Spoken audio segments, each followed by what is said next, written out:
ang tungkol sa mga high sodium o sobrang alat na instant noodles. Ito ho ba ay iniimbestigahan na ng inyong ahensya? Posible ho bang iparicall ang mga nasabing produkto o ano po yung hakbang ng ahensya?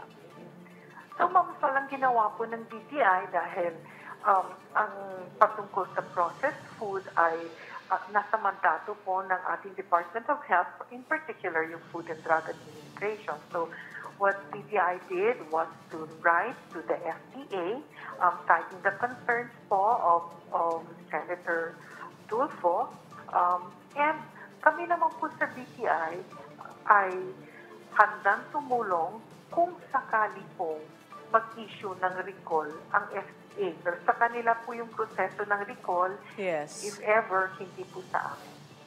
Okay, ma'am, no? Dahil nga ilang araw na lamang ay undas na, ano po?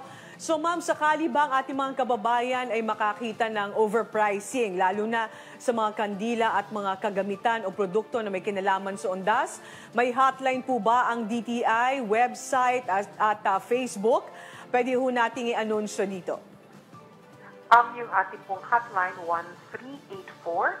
At yung kahit sa Facebook, pwede po sila. But we also have consumercare@dti.gov.ph. If they have any complaints, they can easily send us an email or call the hotline. Ang ano ko lang po dun sa mga produktong yon, ang nire-regulate po natin ay yung nandun po sa SRP list po ng DTI.